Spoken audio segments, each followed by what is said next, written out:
Algebra 2 Honors 5.2a, Day 1. So we're going to be using properties of rational exponents. We have a little worksheet 5.0 that went through some of these. And so here are all these properties. If you have like bases and you're multiplying, you add exponents. Powers of powers, you multiply exponents. If you have a product, each thing that is raised to a power, each base inside there needs to be raised to that power.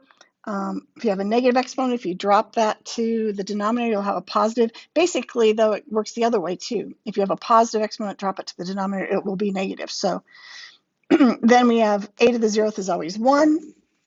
And you have the quotient. If you're dividing with like bases, then you have that base and you subtract the exponents as long as a is not 0, so you're not something you're dividing by 0.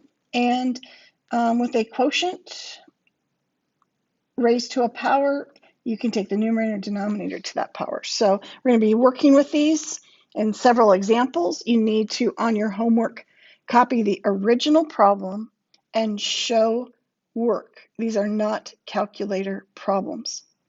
And so on this 13 to the 1/3 times 13 to the 1/6, these are like bases and you're multiplying. So when you have like bases, you add exponents. So this is the work I would expect to see. And that's going to be 13 to the 2/6 plus 1/6, which is 13 to the 3/6, or 13 to the 1/2. And that is your answer for that. And when you have two things being multiplied, so we're looking at this power of a product, you take each of those to that power.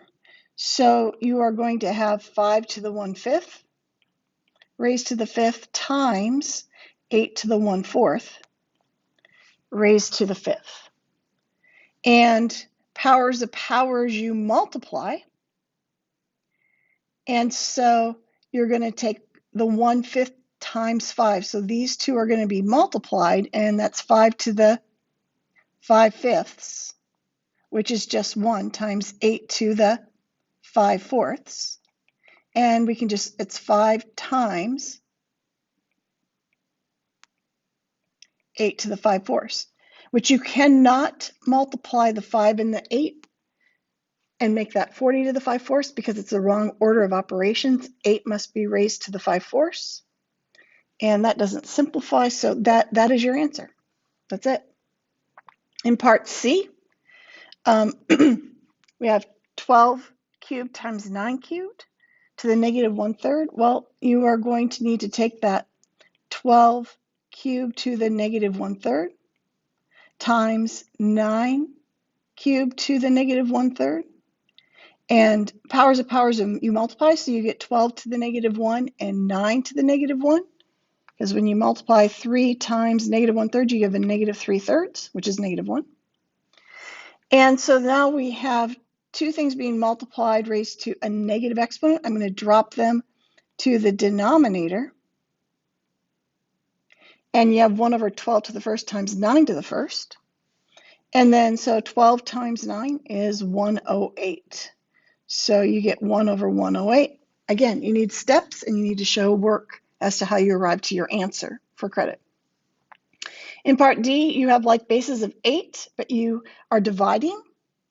And in that case, we can think of the numerator as 8 to the 1st. So when you divide with like bases, you subtract exponents. So you have 8 to the 1 minus 1/9. And 1 minus 1/9 is 8/9. So we have 8 to the 8/9. And that is the answer. In the next one, we have a quotient raised to a power. So you need to take both the numerator to that power and the denominator to that power. And then powers of powers you multiply. So you get 56 to the 3/4 over 8 to the 3/4. But this, since they're both to the 3/4 and 56 divided by 8 is 7, I can think of this as 56 over 8 to the 3/4. And so that simplifies to 7 to the 3/4. So that needed a little more work, and you had to recognize that they were to the same power, so I could go back and rewrite it a different way. And 56 divided by 8 is 7, so there you have that. All right, so properties of radicals. If you have a product, you can break it into the product of their individual radicals, multiply together, and you can go backwards, which is what the example showed there. And if you have a quotient, you can break it up into the radical, individual radicals of the numerator and denominator, but you can go backwards as well, which is what the example shows. And so in part A, you're going to need to simplify this, and since they're both cubed roots, I can write that and bring them back together, but I'm going to tell you, you don't want to multiply. These are no calculator problems. And so it's going to be more work if you multiply them because you're going to have a bigger number that you are going to have to prime factor to be able to simplify. So what I'm going to do is I'm going to prime factor each of those, and 4 is just 2 times 2. 128 is going to take a little more work. It's 2 times 64, which is 2 times 32, which is 2 times 16, 2 times 8, 2 times 4, and 2 times 2. So 128 is 2 to the 7th. And I'm just going to write that out. 7 more 2s.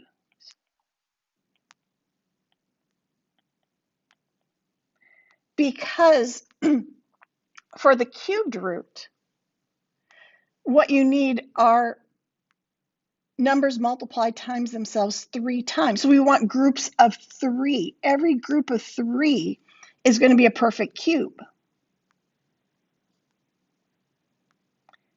And in this case, you have exactly 3 sets of those.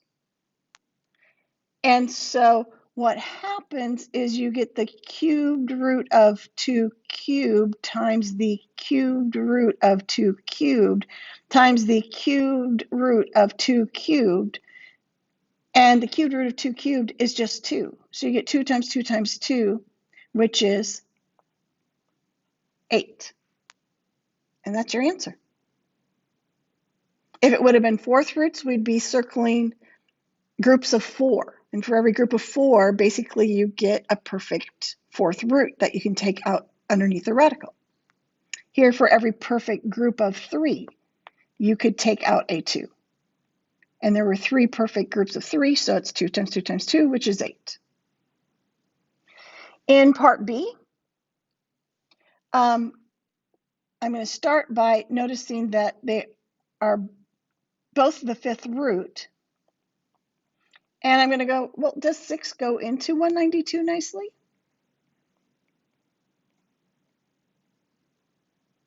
Oops, I didn't quite hit that. I don't know what I was thinking. Sorry. So we've got 18, subtract, and it goes into there. Yeah, 192 is divided by 6 is 32. So it's to our advantage to write it like this, and then we can divide 192 by 6, and we have 32. And the fifth root of 32 is 2. Make sure you put equals behind, that you write your indexes clearly, and that you show detailed work. Answers only will not be accepted.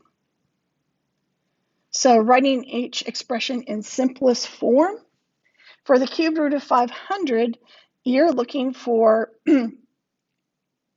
groups of the same number multiplied times itself 3 times. And to figure those out, prime factor 500. 2 goes into their 250. 2 goes into their 125. And that ends in a 5, so 5 goes into there 25 times, and that's 5 times 5. So I can write the cubed root of 500 as 2 times 2 times 5 times 5 times 5.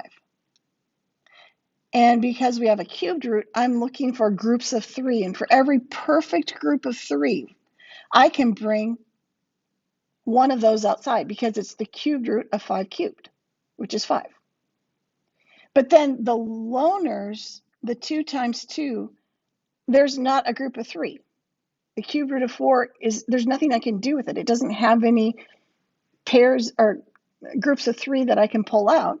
So you end up just remultiplying those back together and leaving it underneath the radical. And that's the final answer. Now on this next one, 19 divided by 4 is not a nice value.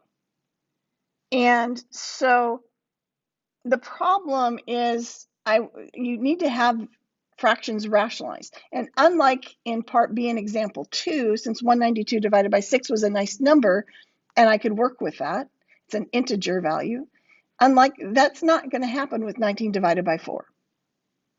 So what we're going to need to do is rationalize the denominator, but this is a little different. If you go back and if I had, say, the square root of 3 over 2, we can think of that as root 3 over root 2, and we'd multiply by root 2 over root 2 to rationalize because it's a square root. And when you take the square root of 2 times the square root of 2, you just get plain old 2, and we'd have root 6 in the numerator. Well, this is a little different because 19's prime, and what you want to do is prime factor the 4 in the denominator, but in order to get the radical out of the denominator, I need a group of 4 of the same numbers. So what I'm going to do is I need 2 more 2's underneath the 4th root. But to not change the value, I need to multiply the numerator by the same thing. Now the goal in this one is going to be to get the denominator so it doesn't have a radical. And so now I've got the 4th root if I'm multiplying 2 times 2 times 2 times 2, which is what I need for the denominator to just be 2, because I've got the 4th root. I need a group of 4 of the same numbers to be able to take that out. I've got 2 to the 4th underneath there, and the 4th root of 2 to the 4th is 2. In the numerator, I'm going to just multiply these, and that is the prime factorization of that number because 19 is prime, 2 is prime, 2 is prime. There's no group of 4, so it's not going to simplify any further. So you're just going to multiply the 4 times the 19, and 4 times 19 is 76. And that is your answer. That is simplified. Now we have some other things that you're going to need to simplify. And so we've got right here, could be in a box. I didn't have it in a box, but for a denominator that is a sum or difference involving square roots, you need to multiply both the numerator and denominator by the conjugate. And they show you one example of what is a conjugate. The conjugate of a root b plus c root d is a root b minus c root d. We've had conjugates before, so this should feel somewhat similar. And so when it gives you write 1 over root 7 minus 2 in simplest form, we do not want a radical in the denominator. And how you get rid of that radical is by multiplying by its conjugate. But you can't change the value of this fraction. So if I multiply the denominator by root 7 plus 2, I must also multiply the numerator. Then that fraction's really just multiplying by 1, and I'm not changing the value.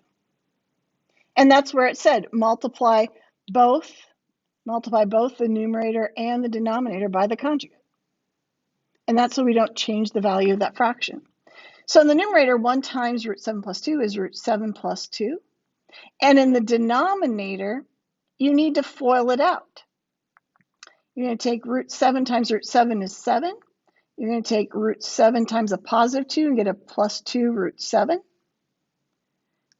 Then you're going to distribute the negative 2 and have a minus 2 root 7.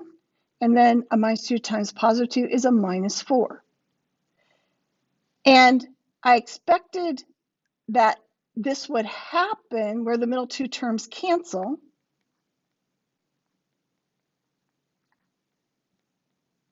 Because this is really a case of a minus b times a plus b, where you get a squared minus b squared. You've got this root 7 minus 2 times root 7 plus 2. So you're getting a root 7 squared minus 2 squared, and you're getting 7 minus 4, which is where I'm at.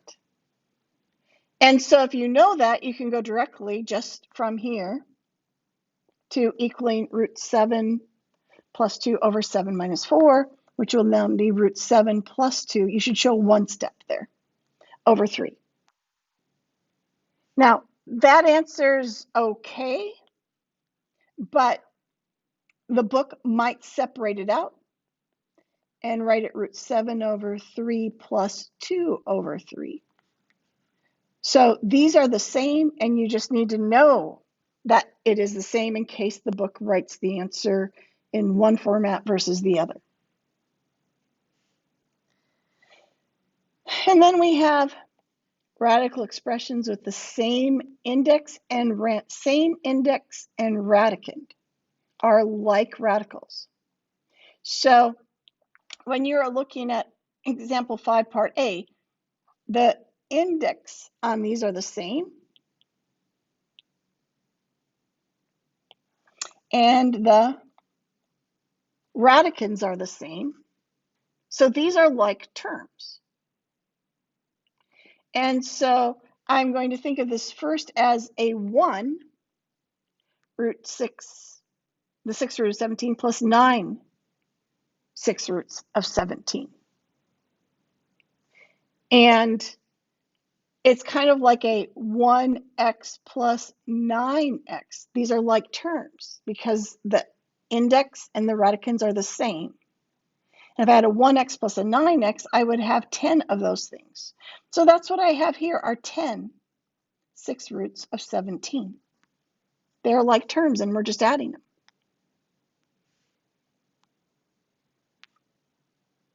All right, so in part B, we have the same thing. It's just formatted different. Note that I could think of this as 5 cubed roots of 7 plus 6 cubed roots of 7, where the index is the same, or the radicands are the same, and the index on each are the same. So they are like terms. So you have 5 of them plus 6 of them.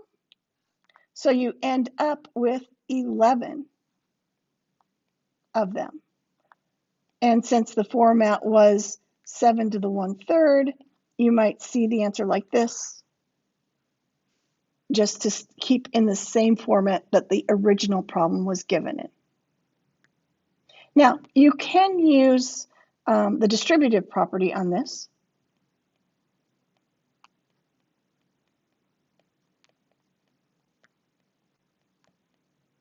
Where you factor out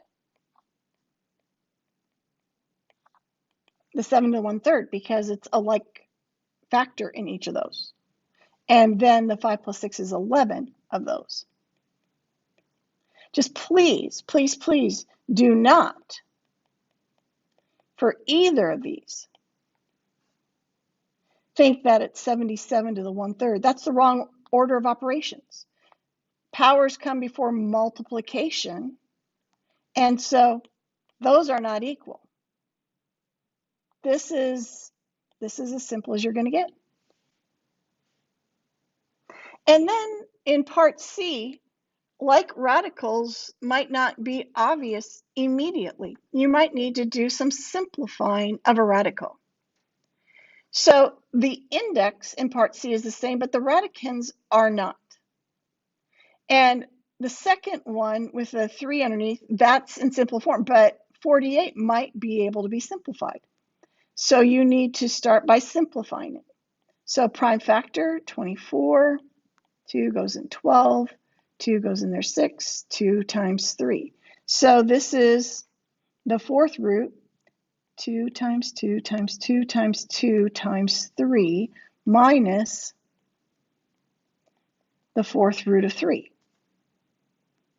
And since it's a fourth root, you need groups of 4 in order to pull one out. So there's a group of 4 2's. So I can just bring a 2 out in the front because it's 2 to the fourth, and the fourth root of 2 to the fourth is 2. But then I had that leftover root 3, so I've times the fourth root of 3. And now you have like indexes and you have like radicands, so these are like terms. So I need to think of this as 2 fourth roots of 3 minus 1 fourth root of 3.